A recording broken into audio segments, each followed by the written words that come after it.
Just wait for the slides to come up. Good morning, councillors. As has been outlined, this is the next stage in a long process. There are further stages after this, and we'll talk about those in a moment. So we are addressing the annual plan. This is the third year of an LTP that was established by the previous council. We are taking some amendments to that plan effectively through the annual plan process. These are things where we have no choices, decisions have been made in the past, or alternatively they're things that are imposed on us, or our assumptions have been updated, things like interest rates and those sort of things. But the majority of the annual plan that we're proposing is unchanged from the annual plan that we've had, or the long-term plan year 3 that we've had in the works for some years.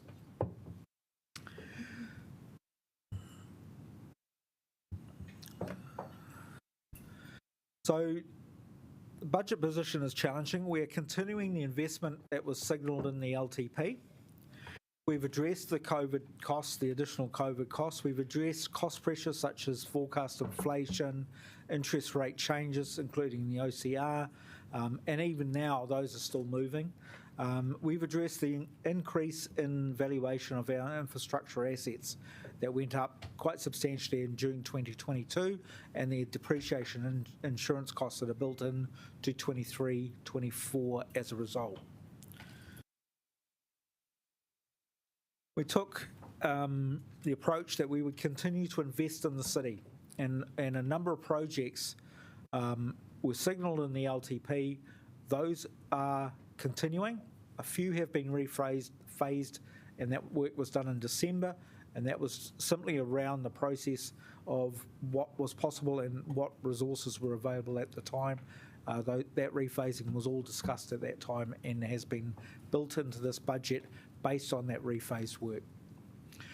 The second one is we're reflecting the cost of living impact on ourselves, but we're also reflecting it on our community and trying to keep the rates to the level that we actually said we would increase rates by within the LTP originally. The third one is to do that, we are actually having to pull some levers, and I'll come back to those levers in a minute. But we're trying not to pull those levers so hard that we create a problem in our 24 to 34 LTP. And we outlined that in one of the briefings in quite a bit of detail as to what would happen if we did pull those too hard. So the approach is that we're coming back to an average rates increase of 12.2%. That actually goes up to 12.3% with the amended substantive, putting some additional money into the CCOs, but that's effectively what management is recommending to council. Just reminding you of the criteria that we've applied in relation to the decisions that we've put into the budget. All new investment and OPEX is effectively deferred for decisions in the LTP process, except where we have no discretion. So those are things where legislation has changed and we must do something, or alternatively we've had contractual negotiations and tenders and ended up with results that things are going to cost us more. Those things we have no discretion about. Not funding would cause a significant issue or unacceptable risk. Not funding would reduce the level of services. We are not proposing any change to the levels of service that we offer our community at this time. Okay, that's a decision for you to make as a council as part of the LTP process, and there is a whole lot of work that you're going to be doing over the next few months on that. And where funding is time sensitive, what we don't want to do is go and stop a project, have all the shutdown costs, then restart a project later and create additional costs into that process as well. So a reminder on some of the levers that we're pulling. Management's done a lot of work behind the scenes, and what we produced originally was a budget for you to consider, and at around about 12%. We've gone through the briefings and all that sort of process, but we're still in the position where we had an unsustainable level of increase indicated there. So we have pulled some levers. We have decided to delay the repayment of COVID-related borrowing costs. That's approximately 2%. That's $9 million on the rates effectively, or just under $9 million on the rates. We're delaying the leaky home rates funded provision. Again, that's a problem that you will have to deal with in the LTP process. It doesn't go away. We still have to repay the debt. We still have to actually address the leaky homes at some stage, but you will deal with that in the LTP process. We have organisational savings of just around 1%. Again, about $4.4 million there. We're using prior year surpluses. We've proposed some changes there where we're using prior year surpluses. So council does generate surpluses or has underspends. That money can be used to repay debt. It can be used for additional investment in the following year so that we're not overrating long term. And we are proposing to increase the fees and charges in line with the revenue and financing policy. And you've got a few new fees. The majority of the fees have been lifted by the rate of inflation at 4%. Just a reminder on the next steps. Decisions made today will be reflected into our budget that we actually put together for the 23rd of March in more detail. I know some councillors have felt a little bit frustrated. There's not all the detail at the moment, but that's because there's decisions to make that feed into that, and then we provide more detail on the 23rd of March. At that point, you'll be asked to approve that budget and the associated documents to go out for engagement with the community. Community engagement occurs. Annual plan deliberations actually occur on the 31st of May. That's where you make your final decisions for the process. And then on the 29th of June, you adopt that annual plan and you set your rates. So that is the process we're working through. It is a very tight timetable. Even deferring the meeting or adjourning the meeting to today means that the team has a couple of days less to do the work that they actually need to do before the 23rd of March. Effectively the 15th of March when the papers will go out. So, okay, and I'm happy to take some questions. So questions, we've actually canvassed questions on the original paper in a couple of sessions. So what I suggest we do is move on to officer advice on the amendments, and then we can take questions at that point and new questions, and we will try and cap those at half an hour. So if you've got questions, hold them, though we shouldn't have questions about what we've just heard, as we've covered that several times. So we're going to have some initial officer advice on the amendments, and then we will go to questions. Thanks, Paul. Thank you. I'm aware of the substantive amendments which are supported by management. That is about increase to the CCOs. That one is recommended. We have an amendment that is proposed by Councillor Calvert. There are 10 points and then some proposals under that. So the first 4 points are actually for noting. That will be a decision for the elected members. The fifth one is about the level of detail that is actually provided to the community as part of the consultation process, and that's should in fact be dealt with as part of the March 23rd, is the level of information that is actually being addressed there, needed for the community to understand what is in the document. And then points 6 through to 9 are also for noting, and those ones again are for the elected members to consider. To the actual detailed proposals, the first one is to increase operational expenditure budget for Wellington Water. This is not recommended. That would in fact be a 0.75% increase in rates above what we have currently projected, 12.2%. So that's point 10A. I'll just wait for that to come up on the screen.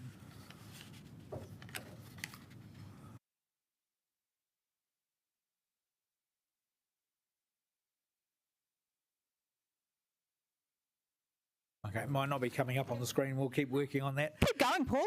Yep. Point 10B, which was postponed demolition, I assume that was demolition, not demolishment, of the Civic Square office building until final solution for rebuilds determined, and the associated one, which is investigate selling or partnering with another party to redevelop the cab and mob buildings as is.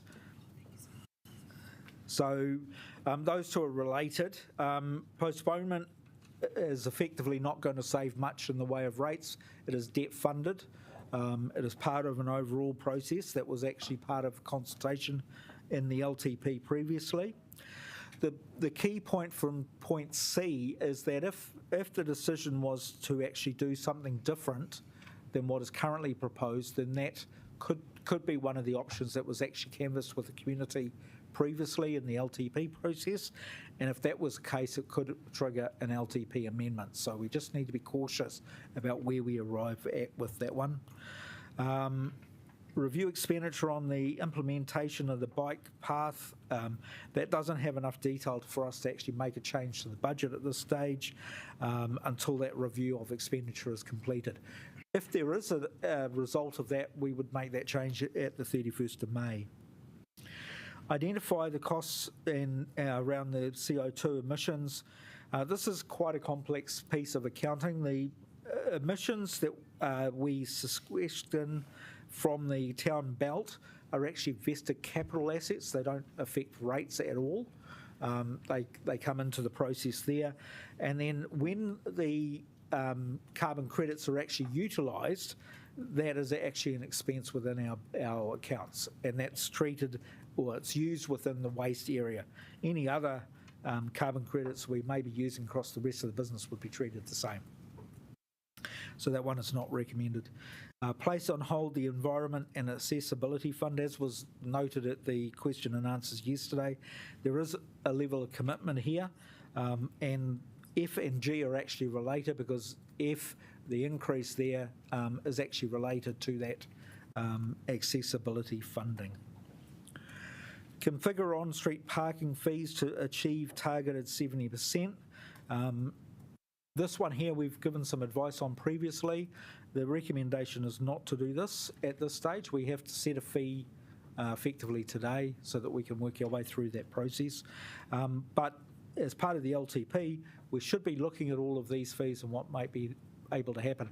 We would need some very clear sensitivity analysis of this to be able to actually make an educated change to the budget ahead of the 31st of May. So that one's not recommended at this stage. Revisit securing naming rights for Akatangi Sports Centre. Again, there's no certainty that we would actually be able to do that, so we cannot put that into the budget at this stage. Defer publishing and home delivery of our Wellington Quarterly magazine. As the advice has previously stated, there is an issue for those that do not have online access, but at the same time, we're talking $200,000 across the rates. We're neutral to an extent on that, but we are aware of the impact it would have on our citizens that do not have online access. I'm going to take the Let's Get Wellington ones as a whole. The amended wording that was provided last night created a level of uncertainty around these, in that it's got that these are deferred until such time as the bus service consistently achieves 90% reliability on full scheduled services. I'd remind councillors that the services are actually set by Greater Wellington Council, not us. We don't have any control over the reliability of those services. So this creates an uncertainty as to the time frame that this would actually occur, and makes it very difficult to put it into the right period within the budget. The other thing is that all of the Let's Get Wellington moving aspects have within them or are part of an agreement that we have with central government and Greater Wellington City around the Let's Get Wellington moving projects. And there is timing agreements as part of that, and that relationship and funding agreement actually could, changes like this would have to be discussed with our partners, and then if we did go ahead with those changes, it could trigger the termination clauses. Triggering the termination clauses could also trigger the fact that the parties could recover their sunk costs from us. rephasing the speed management reduction planning. There's two elements to this one. So the first part is work that has to be done. It's legislated work. That's what is in the budget. The second part is around actual changes being made. That work cannot happen until such time as that other report is done. And then review Council's policy of not capitalising interest costs associated with capital works. Again, there is uncertainty. If we do that review, then yes, we may be able to capitalise some interest costs. But the reason that we cannot capitalise interest costs at this time is that we borrow in large units of borrowing, and there is no association directly to individual projects for that. So there is some uncertainty. The auditors check our processes every year. That uncertainty would continue, I suspect, because of the way that we do that borrowing, to do that borrowing efficiently. If we were doing small lumps, we would actually be getting less favourable interest rates, and it would have quite a significant impact on the churn of work that's actually required in our Treasury Department as well. So I'm not recommending that. So overall, we are not recommending any of these. As is noted, some of these actually have increase in rates, and overall we assess the total to be an increase in rates.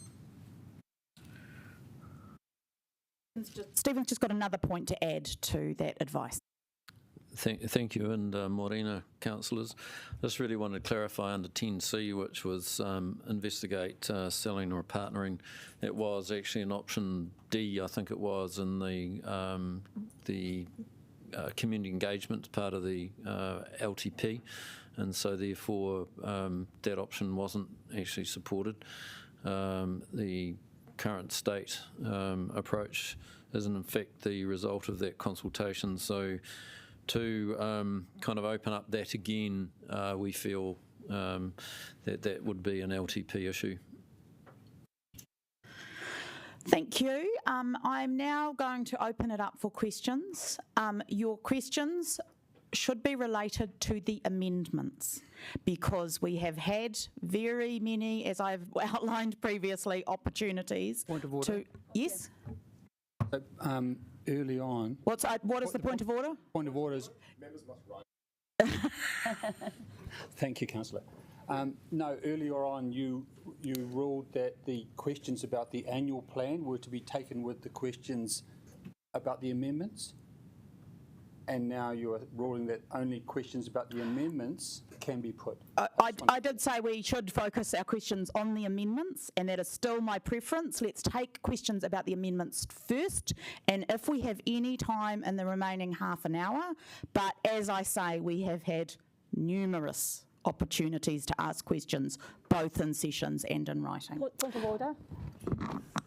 I'd just like to say that it's about... What's the point of order, councillor? Order is that you are not enabling us to ask questions that we haven't had answers to from yesterday. As I said, we will do half an hour, and we will start with questions on the amendments. Councillor McNulty. Kia ora, Paul, thanks for that. So the only quantifiable savings that you can take under this amendment under point 10 is actually a 0.75% increase, slightly offset by 0.005% on our Wellington. Is that correct? Yes, I mean the other ones, as I said, there's quite a bit of uncertainty around, so yes. Councillor Randall. So just in terms of the amendment put around the CCO increase in funding, can you please outline the source of the extra money, where that's going to come from? Is that going to come from a further increase in the rates amount, or is it going to come from an increase in the debt amount? Yes, thank you, councillor. As I answered, or as I said, as we introduce that, this will move the rates from 12.2% to 12.3%. Councillor Calvert. Thank you. And it's in respect of Wellington Water. I asked a question about how much extra funding we've given Wellington Water since over and above the LTP since the LTP was approved. Have you got that information yet? So that has been provided previously, Councillor. It is in the I answers. can't find it, but maybe you can tell me where it is, because I did ask it yesterday and you said you'd come back to me. It was actually in one of the earlier briefings, and I think you may have been away, Yeah, Councillor. but I did ask that question this week, and you did say you would come back to me. Siobhan. Off the top of my head, if I can. So, since the LTP in OPEX, we have provided them with an additional $5 million per year for the first 3 years. We also then last week you approved to provide an additional 3.3 this year on top of that. Is that within this current budget? Yeah. Oh, the This next year. year's budget? This year. Or this year's This budget, year. yep. Yeah. Thank you. Councillor Free. May we see, please, the amended substantive? Because I'm not aware of its form at the moment. It's there, and there's also, if there's copies of the table, which I understand, so if any councillors want to see these numbers on a piece of paper in front of them, that's there for you.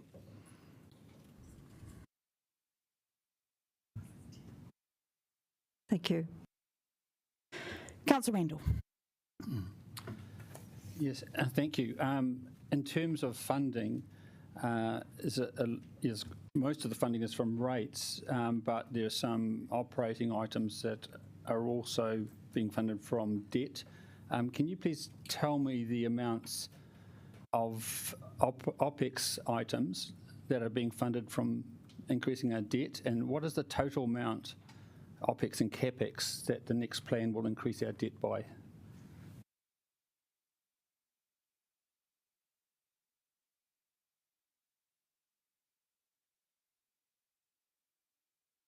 So I'll take the first part first, if I may, Councillor. The increase in debt funding for OPEX is $43 million in total.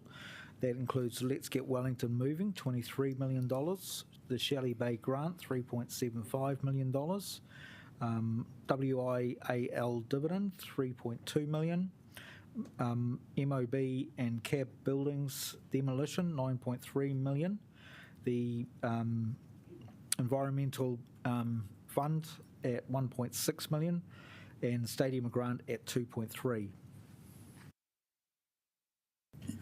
Thank you very much. We're just getting the second half of that answer. And for the capital expenditure, the program for 23-24 is $453 million. So that's the amount we will borrow. That is offset by rates funded depreciation. Councillor McNulty. Looking through this amendment, so one of the main points it's essentially making is that we're unlikely to actually be able to deliver everything in terms of capital expenditure given resource constraints, which given the extreme weather events around the country may come to pass. So where we have collected rates and we don't have OPEX, we don't spend money on OPEX associated with some of the things that we were planning to do, can you just remind me how that those funds will be treated moving forward? So in the event that the capital program is delayed, the funding is effectively put into surplus at the bottom line, and then is carried over into the following year and used to effectively offset debt by repaying debt and then drawing the debt for that capital project later. Councillor Free. Yeah, just a question about the 3 point whatever it was million for the Shelley Bay grant. Is that part of the commitment we've made to fund up to $10 million of infrastructure, or can you otherwise explain what it is? The simple answer, I believe, is yes. It's a quick one. We'll let you have it, Sarah, even though it's not related to any amendments. Right. Any other questions, councillors? Amazing. All right. I want to especially thank the team for the level of responsiveness with some of these amendments came through in a new form after 10 o'clock last night. So to be able to provide us with this thorough advice at such a short turnaround is hugely appreciated. Thank you. I'm now going to pass over to Mayor Whānau to move the paper.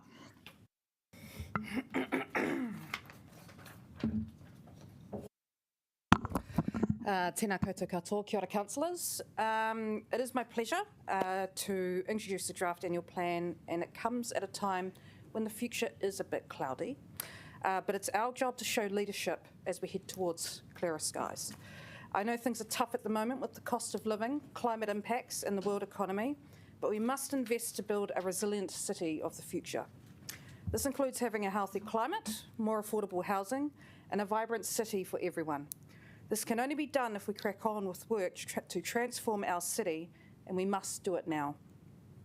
It's unfair to expect the future generations to bear the brunt of climate change and decades-long underinvestment in infrastructure.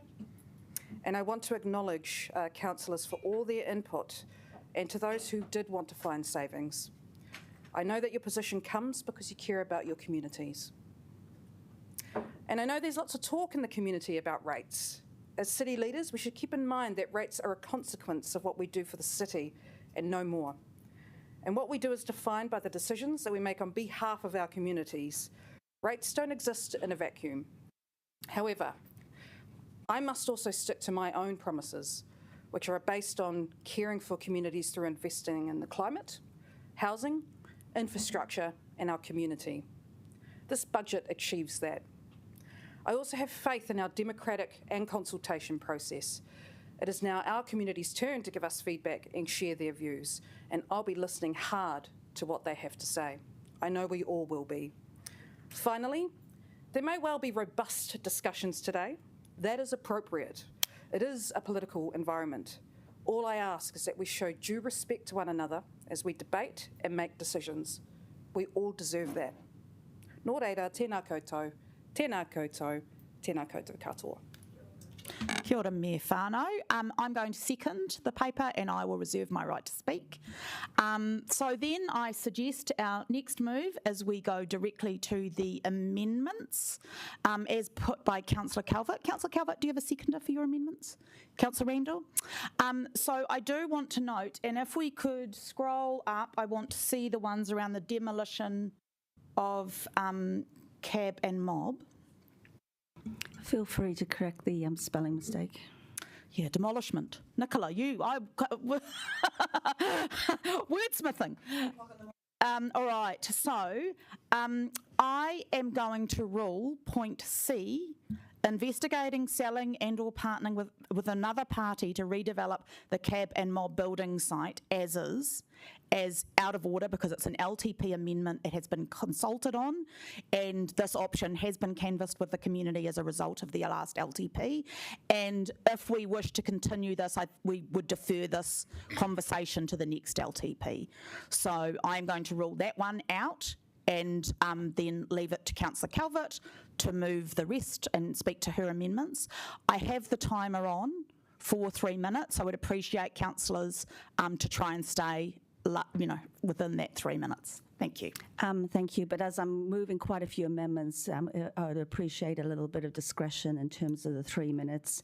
And whilst I'm fronting this and Councillor Randall is seconding this, these amendments have come from a group of councillors who were really concerned about the 12.8% proposed increase. So that was myself, Councillors Randall, Apanowicz, Free, Brown, Young and Chung. So it is a collaborative effort from us and we'd be very happy to join with others on an even bigger collaborative effort. Okay, so look, we can nitpick on every particular line, and there are a number of comments that officers have made that I don't necessarily agree with. But basically, these amendments are because we are proposing a 12.8% rates increase, and that was before the last the amendment that's been included in the substantive. And it doesn't include the extra money that Wellington Water need. And it doesn't leave any headroom for the headwinds that are approaching us. Our staff are saying they need more info before recommending all the money that Wellington Water needs. They also told us that 2 years ago.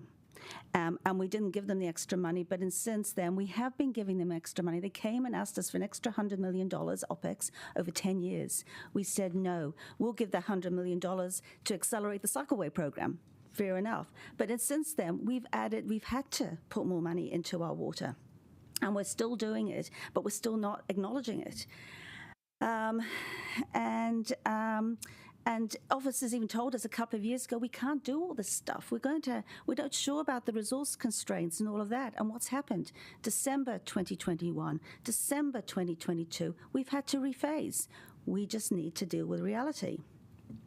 And things change, and people's views change, and we have to adapt. We can't carry on sometimes with the same plans that we set 3 years ago before a pandemic, before the Ukraine war, even before the extreme weather events that this country has faced and is going to have untold consequences. So I thought I would just simplify this whole message and talk about eggs. Now, because we can get very detailed and we've all had the technical terms in that, but I'll bring you to eggs because this was a topical conversation in my household just the other week. And to quote one of my daughters, man, eggs are nearly $1 each. It really noticed it. And eggs have been in the news. Cruise ships are sending their staff incognito to buy up eggs because they can't get hold of them. Eggs have gone up 60% in the USA, 16% in New Zealand over the last year. Even Taylor Swift unintentionally got on the act just a few days ago. She was baffled at why the price of eggs was such a hot topic with her fans. She's got millions. She doesn't understand that eggs, a commodity, are really expensive now. So the eggs have gone up for a number of reasons. Shortage in hens. We've got the same issue, shortage in resources. Unfortunately, 50,000 in New Zealand were killed a few weeks ago. I think it was a fire. Hens. Oh, hens. Oh, yeah, people, not hens. Yeah, sorry, hens. They were also facing a pandemic in the form of bird flu overseas. We're changing practices of keeping hens, which is for the better. So that does cost a bit more money. So when you're considering the proposal of 12.8% increase and considering there's nothing that we can do about it, I'm just asking you to think about the eggs. Is it right that we eat an egg now and only pay the interest on borrowing the money for the egg and let others pay for that egg when we're eating it right here and now? Is it right that we buy more eggs than we can afford? Because that's what we're doing now. Is it right to say we still want our 2 eggs a week? So residents, you need to give us more money even if you can't afford to buy your own eggs. Is it right that we purchase that extra cockerel when there's not enough hens for that cockerel? Is it right that we have to provide all the eggs when our partners aren't doing their bit? And I'm talking about buses. You know, where's the pressure on the buses? There's nowhere do I see in this annual plan about the pressure being placed on Greater Wellington to get the buses working. They haven't been working for nearly 5 years properly. Where's the pressure on that? And the bus service is one of the prime drivers for doing Let's Get Welly Moving. So if the buses aren't working, why are we still not changing our stance on Let's Get Welly Moving? And, you know, should we be holding off building that shiny new hen coop when the current one will do? So essentially, these amendments are about living within our means, holding off on projects that are not a necessity. We have to do something about what we can afford, what is nice to have, what is necessary to live on, and what our city can afford. As Chris Hipkins said recently, we need to make sure we are really focused on those bread and butter issues that New Zealanders are focused on at the moment. And I sometimes wonder whether he was thinking about an egg Sammy. But anyway, that's my egg thing. So look, let's not be the Taylor Swift of New Zealand. Thank you. Councillor Randall, do you wish to speak now? Could I reserve my right? Thank you. You can. Councillor Paul. Morena colleagues.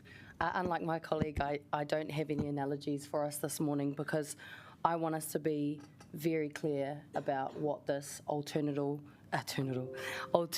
proposal is. This is an attempt to delay critical infrastructure. This is slashing spending on climate change, and this is cutting funding to the arts. This proposal will add to bus cancellations, and it will add to the number of fatalities and injuries on our streets. And for what? I thought it was to save some money for households who are struggling to pay their bills, but it turns out that this will only increase their financial burden. And I ask, what sort of city, after looking at this proposal, do you want to be living in? And I also add that climate action delay is the new climate change denial, and this proposal is climate change denial. There are a number of verbs used throughout this proposal. There's note, postpone, investigate, review, identify, place on hold, align, configure, revisit, defer, rephase. But let's be very clear that this is all about delay, kicking the can down the road for my generation to deal with and pay for. Cutting the cycleway budget, deferring Let's Get Wellington moving, delaying safer speeds in our communities. This is not what we agreed to as a council. Those projects are about moving more people with fewer vehicles. It's about acknowledging that almost half of our carbon emissions come from private vehicle usage. So it's about moving to our goals as a city to reduce our emissions and to rise to the challenge of climate change. It's about stopping needless death and injury on our roads that we've heard about time and time again from our community. Cuts to the Environment and Access Fund are unacceptable. Disabled people deserve to participate and be a part of this city, and our city's buildings should not contribute to climate change further. And reducing Public Arts Fund in a time of financial hardship is going to create a depressing city. Point of order, that's not in the amendments. Oh. Well, yes it is, because Mob and Cab are public buildings and they add to the art of the city, so it is still in there, even though it got ruled out by the chair. Thank you, Chair. Whole communities and cities have been destroyed by the impacts of climate change, and we still deny what is right in front of our eyes, what is right at our doorsteps. The most successful candidates in last year's elections were not those proposing major cuts to spending. It was those who could articulate a vision for our city, a vision that moves us into the future, not back into the dark ages like this proposal. I mean, look at our mayor. She caned it, and look at that vision she gave us this morning. And I just wanted to reiterate our CFO's point this morning that this proposal increases rates and Wellington is left with precisely nothing. This is ideological fiscal austerity. That's not a point of order. Misrepresentation, I think. I'm ruling against. Thank you. This is ideological fiscal austerity, and I was left wanting when it came to the evidence that underpinned this proposal. So let's vote it down and let's get on with our work. Kia ora. Councillor Brown. Thank you. I just want to talk about one specific of the changes which Diane wants as an amendment, and this is around the pricing of carbon, which we're allocating to the rubbish dump. I mean, as you're aware, the dump has a CO2 emission equivalence of 75,000 tonnes a year, which is roughly, as I understand it, about 10% of the entirety of Wellington's emissions. So it's obviously a very, very substantial source of emissions. For reasons that I find completely inexplicable and utterly unjustified, we are subsidising the price of carbon which we are imposing. You might be aware, if you do the sums, that we're pricing the carbon that we are cost at $50 a tonne. The current market price is $68 a tonne. We should be charging the rubbish dump $5.3 million and not $3.7 million. I find it absolutely ridiculous that we are subsidising the emission price of the rubbish dump emissions. That's what I'd like to say. Thank you. Councillor Pennant. Thank you, Chair. I have to say I'm quite perplexed by these amendments because I actually have some sympathy for number one. Might even vote for it. Although I think our intentions might be different, Councillor Calvert, through the Chair. Because on one hand, you do note the recent extreme weather events. We know we're going to get more. But then you want to stop the very things that are going to stop those extreme weather events. So I do find it a little bit unclear, and as Councillor Paul says, there is a new form of climate denial in town, and then we get this idea that adaptation and mitigation are completely different when actually they're the same sides of the coin. If we are going to adapt to climate change, we need to do the very things like get people onto good forms of transport. So I think, Councillor Calvert, it would really help, I think, the public if you could explain why you don't want to take this action to avoid these extreme weather events. But I do want to thank you finally just for raising these, because I know... I'm just thinking, I think that's a misrepresentation. If you've got a point of order, Councillor Calvert, stand up and say what your point of order is. I think that's misrepresentation. It isn't. Thank you. Thank you. Keep going. Councillor Calvert, I was just about to give you a compliment. So, I guess, look, people are suffering. We know that everything is going up in price, and it's really, really, really tough for people. The problem is it's going to get worse because we see social and environmental and physical infrastructure failing all around the world. I was just reading an article about how power's failing in South Africa. It's actually terrifying. So, I guess what I would encourage you to do is to, definitely let's find better and smarter ways to do the things so that we get better value for money, give good value to ratepayers, but we do meet these enormous challenges, which will net billions. It's going to cost us billions of dollars a city. But with Councillor Foon in charge, we'll hopefully be able to make some money too from wasteful activities like the landfill and hopefully driving too. Kia ora. Just to note, councillors, for normal political debate, I'm not going to accept point of orders. It's just better to let the person finish and make their point. If they say something really outrageous, then that will be a different point, but I don't think anybody has so far. So I just want to advise you, as the Winter Report indicated, to just chill with those points of order unless you hear something that's so objectionable. Councillor O'Neill? Thank you, Chairperson. I would like to move a procedural motion under Standing Order 25.2 that the motion under debate now be put, given we have had 2 speakers in favour and 2 against. I have a seconder in Councillor Wenera. We will put that procedural motion. Councillors, there's no debate on the procedural motion. Is it 50%? 75%. Thank you, Stu. Through the chairperson, I just note that the person who put the motion does get a right of reply. Yes, I'm aware. Thanks, Tessa. Excuse me, Madam Mayor, could you just clarify what we're voting on right now? This is whether or not we continue with the debate. So if you want to finish the debate, you vote for the procedural motion, we go directly to right of reply. And if you'd like to move on, so yes, you if you want to move on, you vote for the motion, sorry. If you'd like the debate to continue, you vote against it.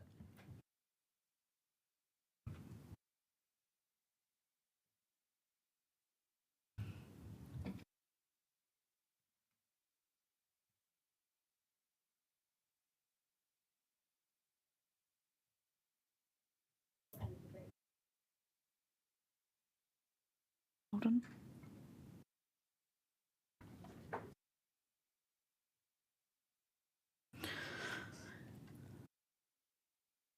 We're just waiting for Pauiwi Hohaia, who's online today.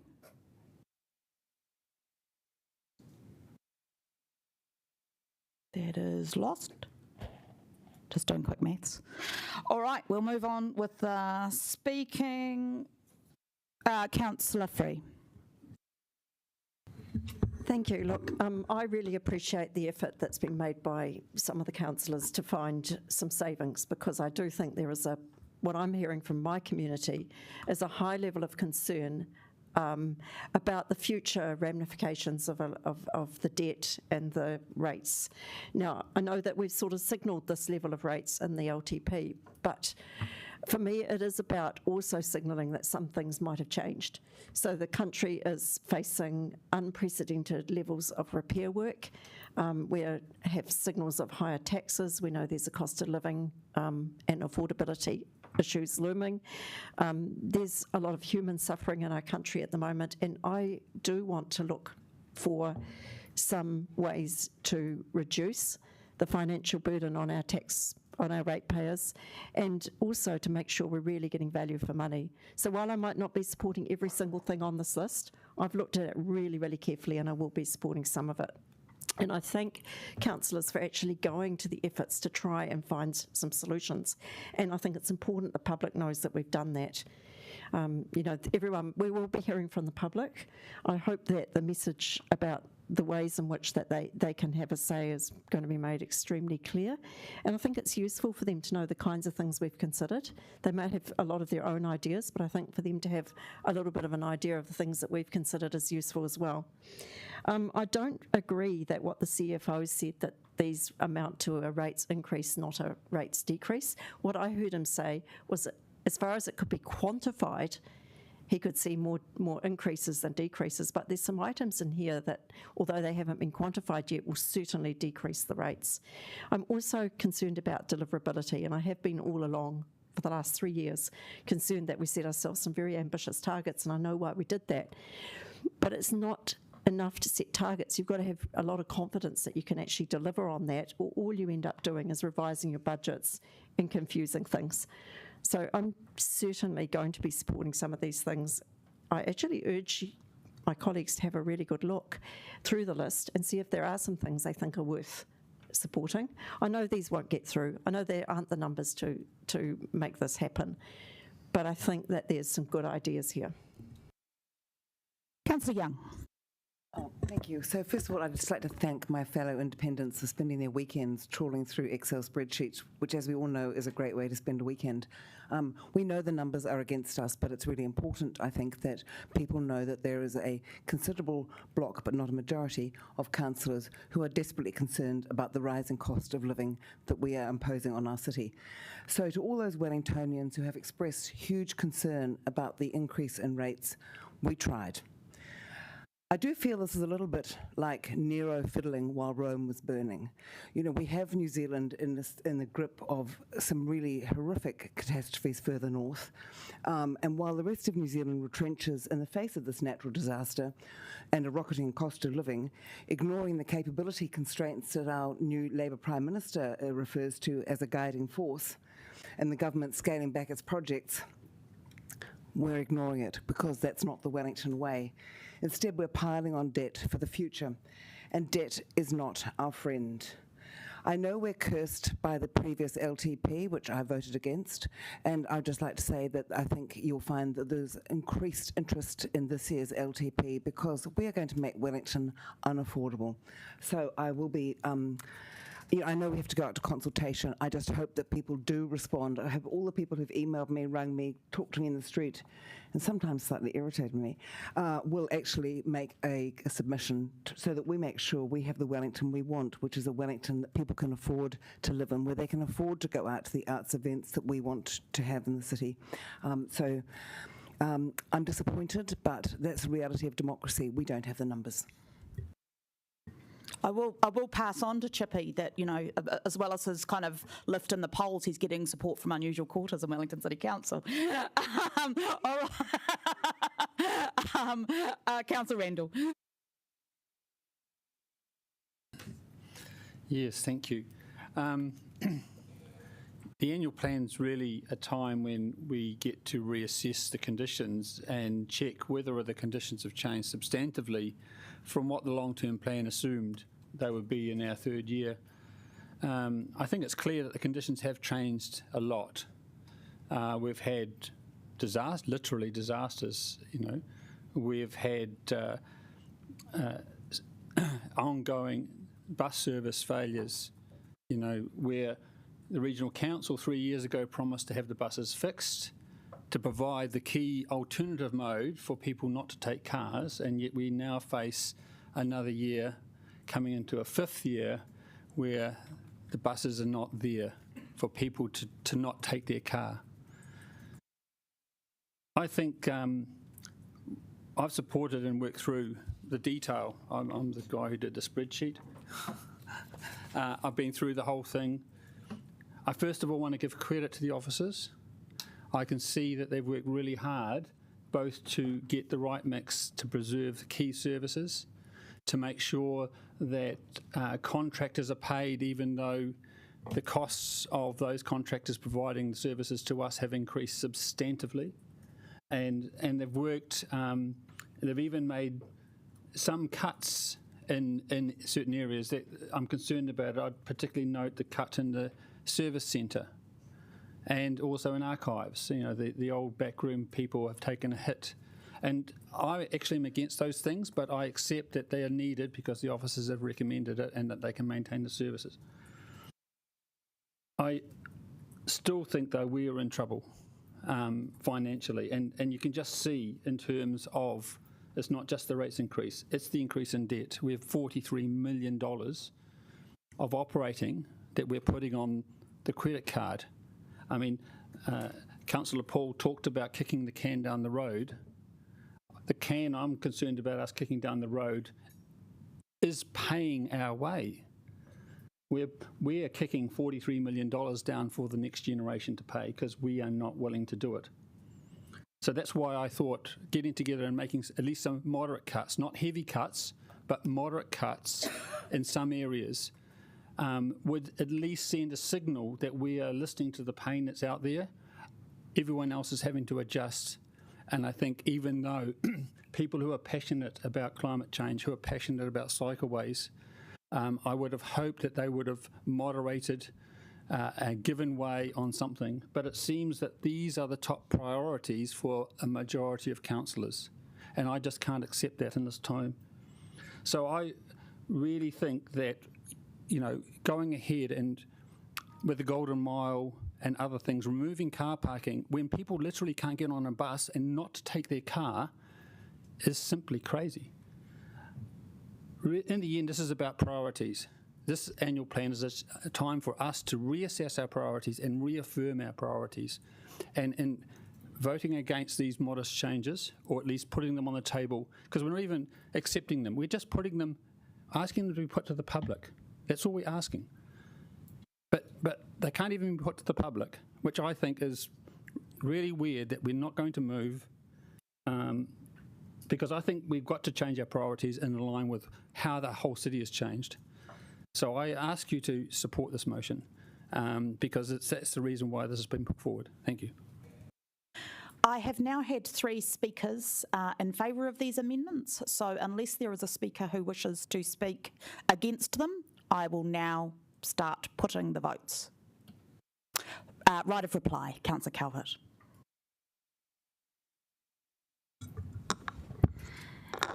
Yes. Well, if this council refocused its priorities, we probably will then have more resources to focus on what really matters, on our water infrastructure, on helping to sort the buses out, making sure that we've got the priority bus lanes in place, and that's a priority. But we've got to have the buses to run on them, and that is going to make the biggest difference to climate change for us, is getting a good public transport system working. We have been waiting for 5 years. It was put in 2018. It was slowly deteriorating. They said this will fix the problems. This is well before COVID. People warned them the things weren't right about it, and it's never recovered, and it's just got worse and worse. It should be one of our top priorities is working with Greater Wellington and asking them to think about that before they start trying to promote high-speed trains between Wellington and Auckland. You know, they need to get back to their core business, and we need to help support them on that. That will do the most to help with the climate and our emissions and getting people out of cars. That's what will make the difference.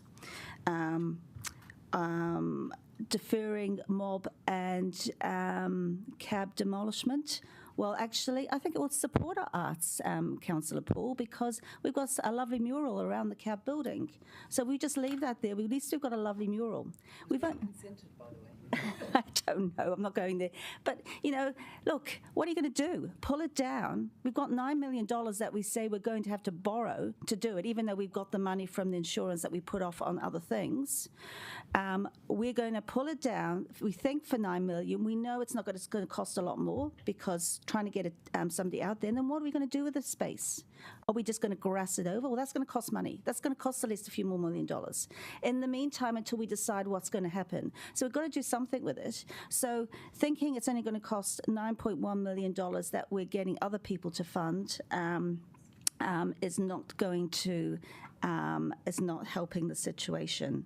And Councillor Matthews, unusual support for the Prime Minister. Well, actually, as some of you know, I used to be a Labour Party member. But actually, as a centrist and as a swing voter, I know. That, when people have good ideas, I don't stick to partisan politics. If somebody, and I think the Prime Minister is right. We do need to refocus. We need to reprioritise. We can't do everything, even if some projects are worthy. We can't do it all.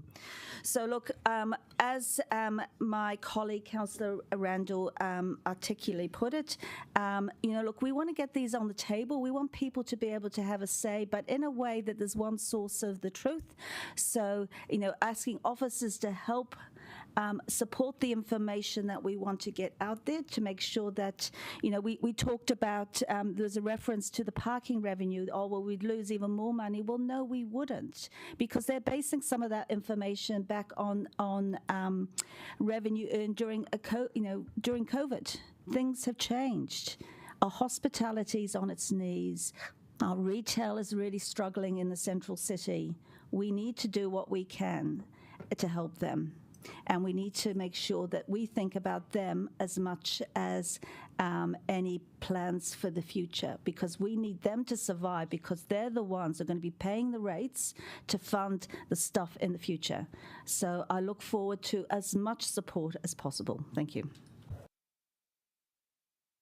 Can we do the noting as a group?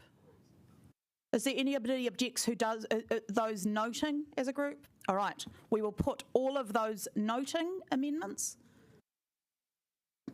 And we've asked for a division on everything. Okay, so we will move 1 through 1, 2, 3, 4, 5. 1, 2, 3, 4. Yeah. Oh, we'll do 1, 2, 3, 4, 6, 7, 8, 9. Okay, we'll do 1 to 4 as a group. Sorry.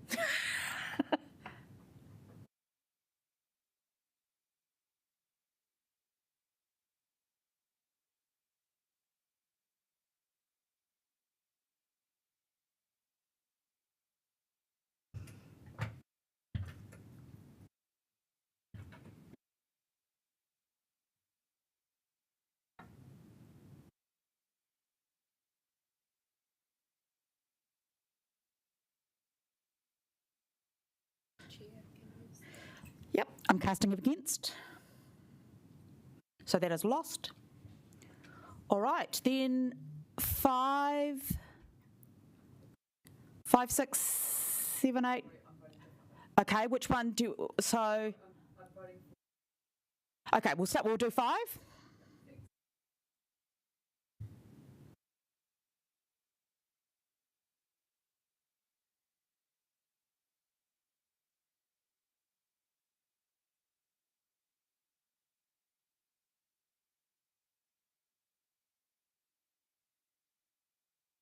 Again, casting against.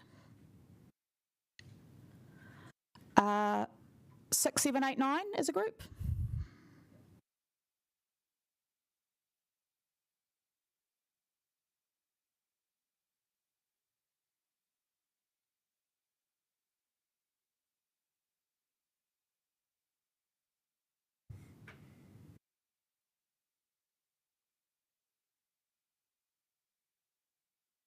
That's lost.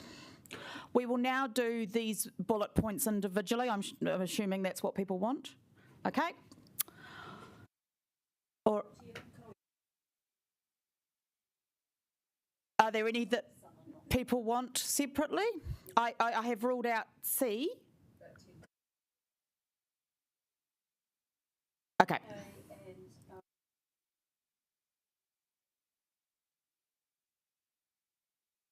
I think it might be quicker to just do them individually. Okay, we'll start with A. 10A.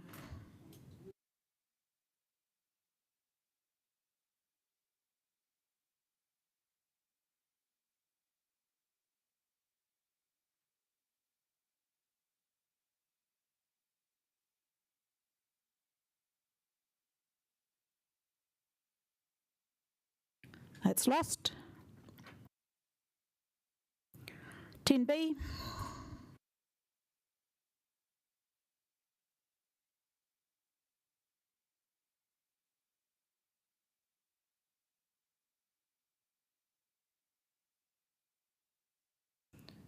Nicola? That way. That is lost. So 10C is the one I've ruled out of order. 10, can we do a block? D, E, F. Should we do just those because they're on the one page? We're here for a good time, not a long time.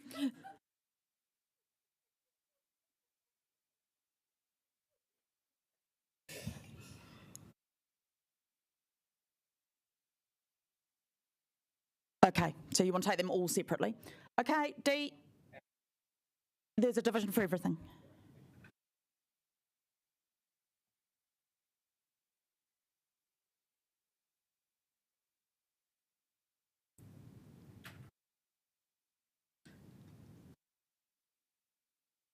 That is lost. 10E.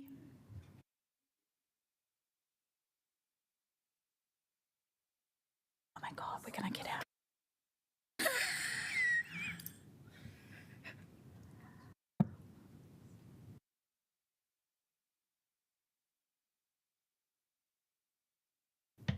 Casting against. 10F.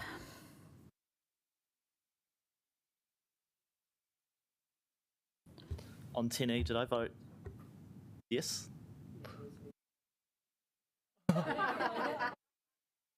We go back to that one and just check so Councillor McNulty can correct his vote. Sorry. Don't have to follow No. We're now on F. Let's complete the voting on F and we'll go back and look at your vote, Councillor McNulty, and correct it if need be. Yes.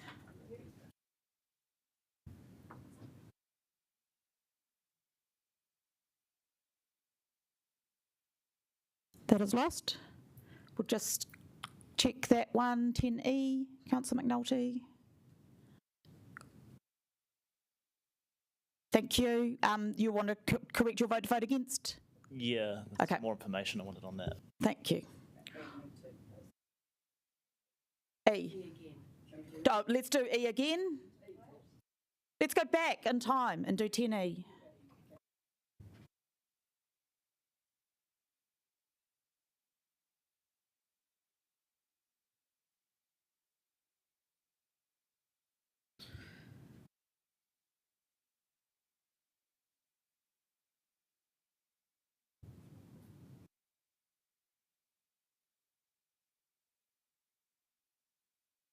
Is it the same?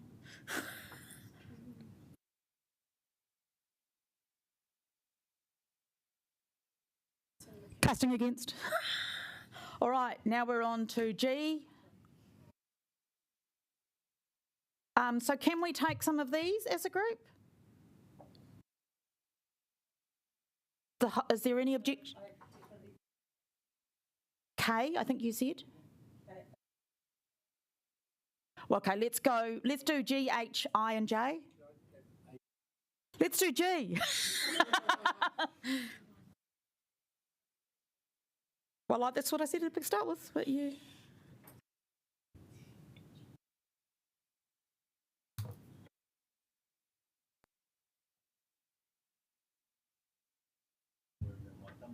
Oh, sorry, correct mine, that's an against.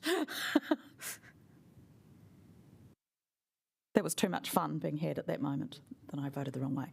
All right, so that was G, so we're now on H. Can we take H and I together? No, H.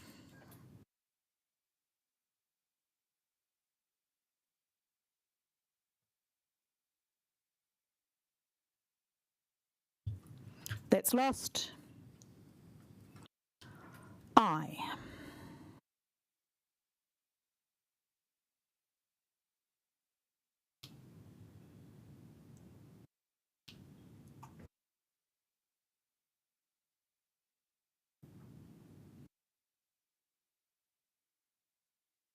That's lost. Can we do JKL together? Okay, separately, J.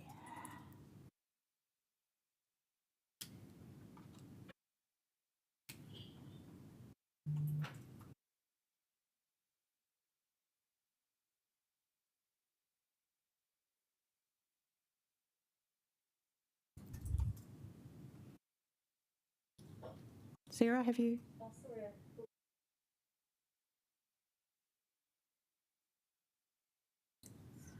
Lost. Can we do, you don't want to do KLM together?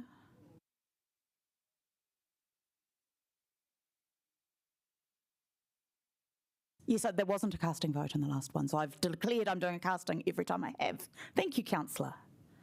KLM together?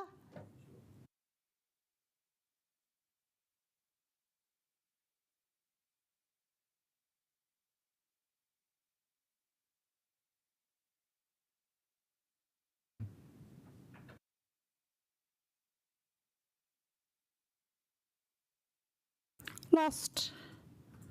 N.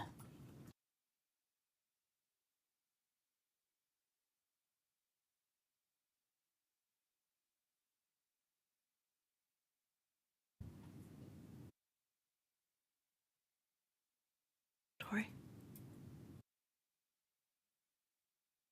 Lost. O.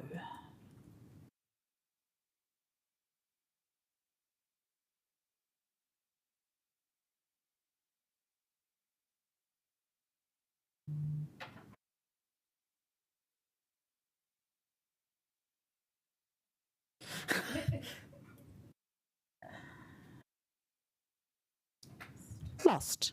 All right. We now move back to, do you want to have a morning tea? Yeah, let's have morning tea till 10:30. You can,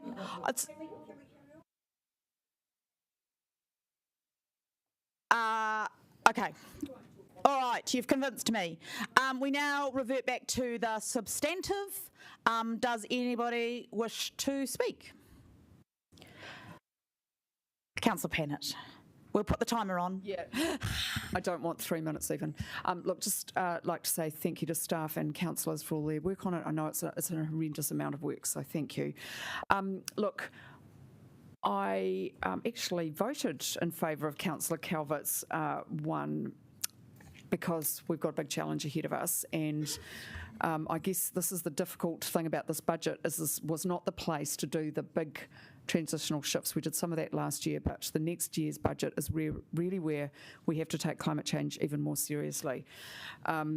We are in serious trouble from my perspective. We're going to need, as I said before, billions of dollars of investment needed in the city, and we don't really have the way or the means to pay for it. So there's going to be some urgent work required to do that. However, I remain absolutely committed to making our city more resilient to earthquakes, fighting climate change and to greater equity, and look forward to those budget discussions where we'll be able to make some serious inroads into that agenda. Kia ora. Councillor Abdurrahman. Cool. Thank you so much. I think the proposed rate increase is regrettable, but necessary. I do understand the amendments to cut the rates.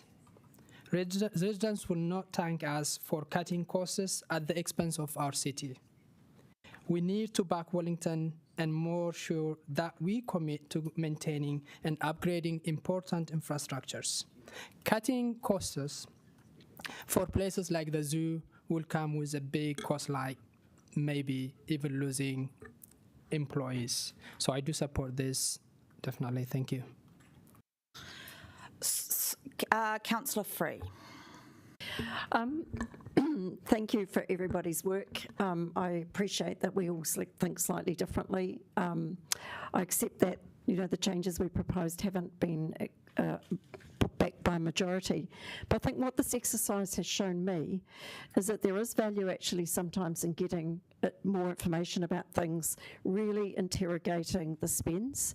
I think this is it's incumbent on us to do this, and this is only the first step in the annual budget. There is work to be done with our communities in terms of consultation. There's probably more work to be done with our officers. I'd certainly like to understand the request for more money from Wellington Water. I didn't vote for that because it wasn't clear. The advice of our officers was that it wasn't clear how or whether they could deliver on that, but I'd like to understand that more.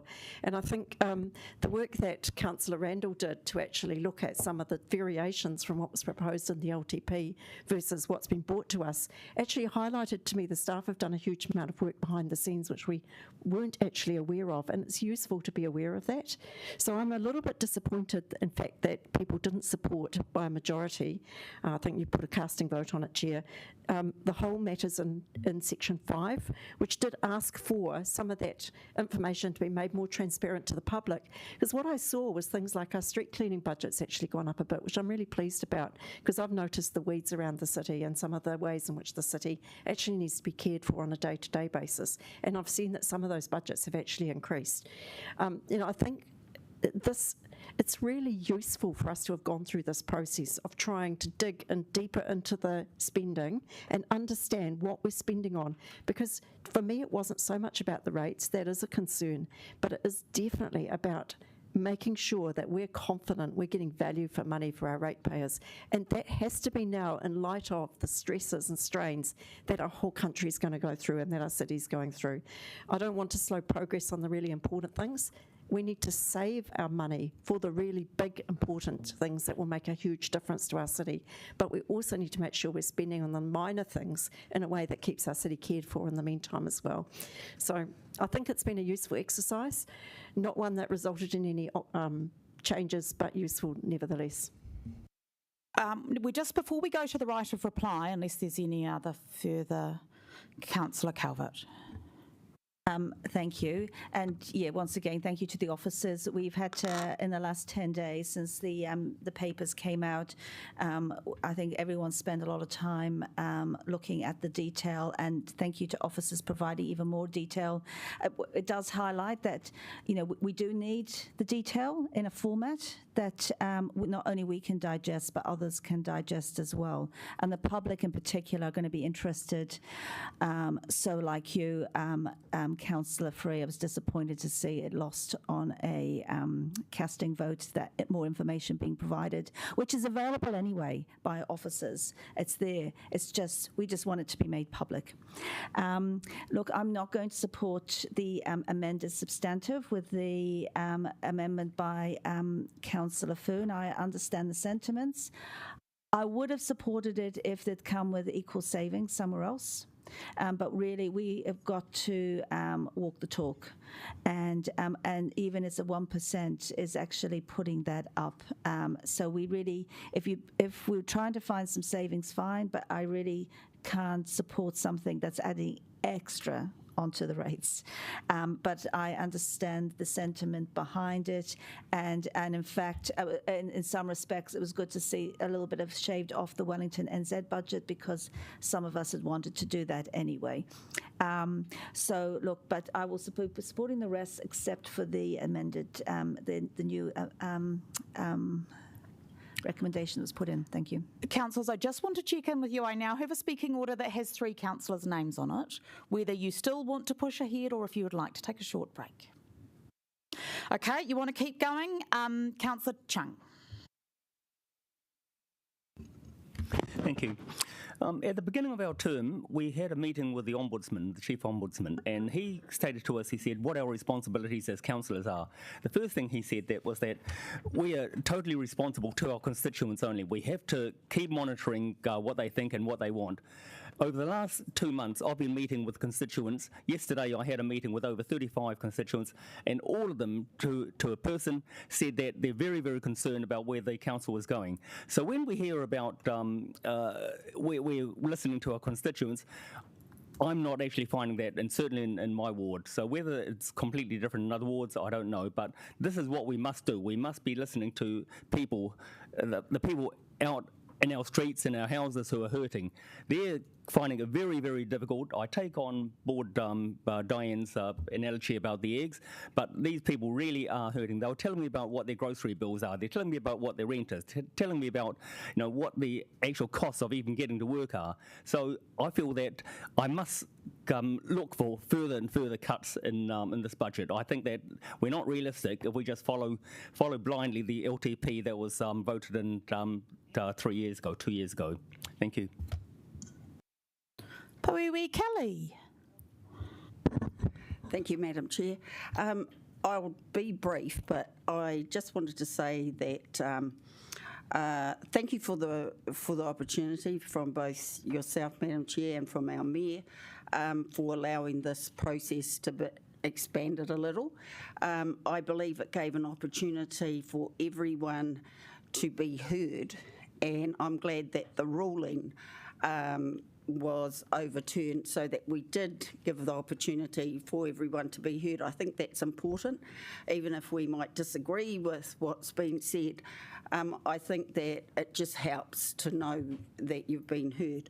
I want to say as well that, well, the rates will be going up. I think that the residents of Wellington can be confident that the councillors that are around this table are working hard to do what is best for this city. Whether you agree with the amendments or you disagree, that the councillors, I believe that strongly, that all the councillors here are doing their job, and I feel really proud and supported to be a part of this team. But I have to say that I was in two minds until we had the public participation last week, and that made it pretty crystal clear to me of what way I would be voting. I did ask a few people if the public participation had been stacked, but and of course it was all no, but anyway, it really thrilled me to hear the views of so many of our young people. And for me, because I'm getting older and older, I just think that our world, our city is in good hands with the generations that are coming through. And I have observed that, well, not so much this one, but a previous council, that while we look to reduce the burden of rates on our residents, that the consequence of that is that things don't happen. And then that all builds up, and then the infrastructure fails. Our water and our pipes is a great example of that. So I'm supporting this recommendation. I'm supporting the view of the Mayor as well. I think that this council is visionary, and that our annual plan and our long-term plan is visionary as well, and that you're thinking bigger than today. But can you just confirm for me, is our rate increase 12.8 or 12.2? Because I keep... Actually, 12.3 or 12.9. It's 12.3 after growth. If I could just conclude, one of the things that a young fella said in his public participation last week is that we all know the cost of living has gone up. So it makes sense that there's going to be some increases in our rates. Ka pai. Kia ora, Liz. Councillor Young. Oh, Okay. Before we move to the right of reply from the Mayor, I just want to note about the amended substantive that you'll see as we scroll down, one of the points with regards to CCOs is crossed out there, and then we go to the section in red. Yep, so that's crossed out. That was the initial officer recommendation for CCO funding. And then we go down and you'll see what we will be voting on.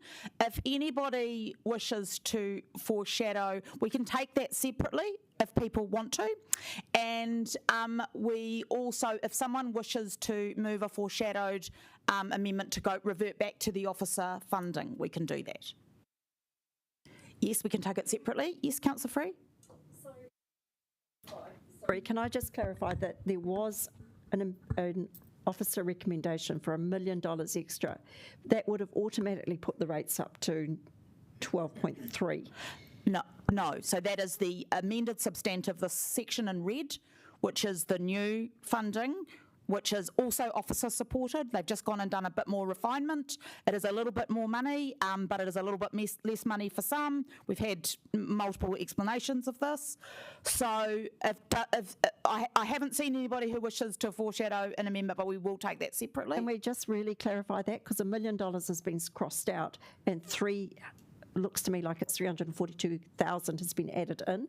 But you were saying the rates have gone up, they haven't stayed the same? It's a small increase, yes. That is clarified. It is a small increase related to CCO funding. Right, so we will go.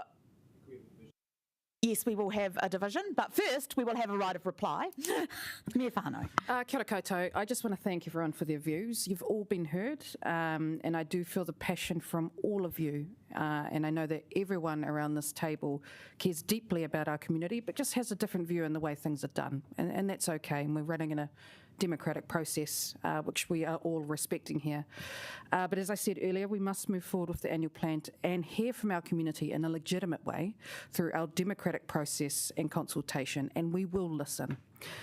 We must put our climate, housing and community first for the sake of our future generation.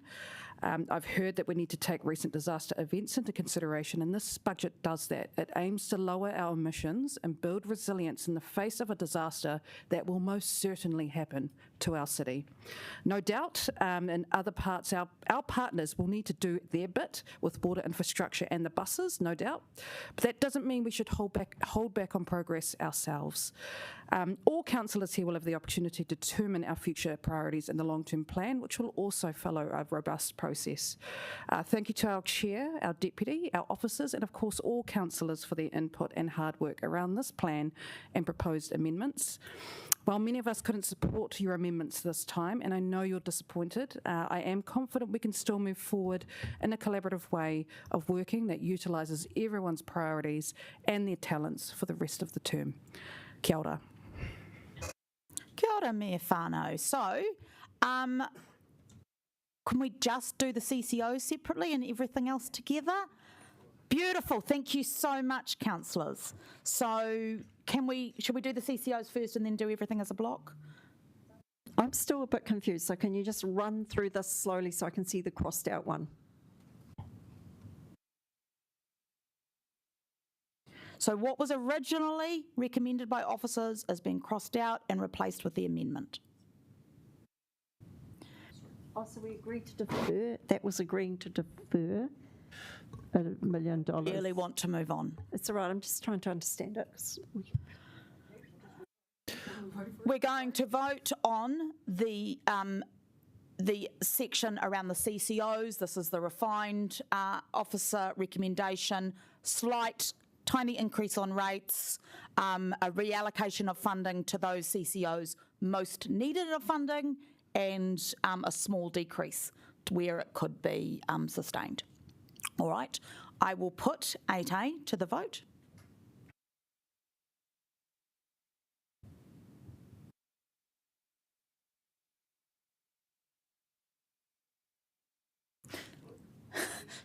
You can probably do it again.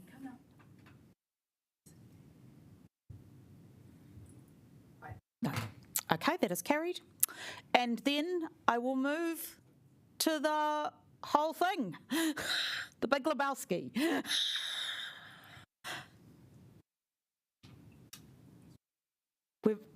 It's going to come up. Yes.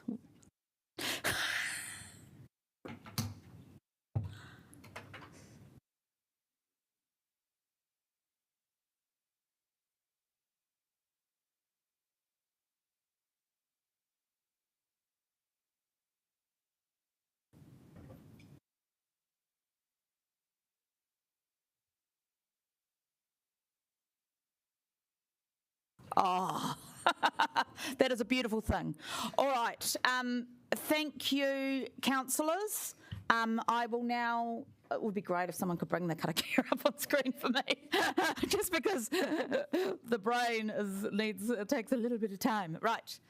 I want to thank you all for a very good meeting. Unuhia, unuhia, unuhia ki tu uru tapunui. Kia wātia, kia mama, te ngākau, te tinana, te wairua, I te ara takatū, ko ia rā e rongo, whakairia a ki ronga. Kia wātia, ai rā, kua wātia.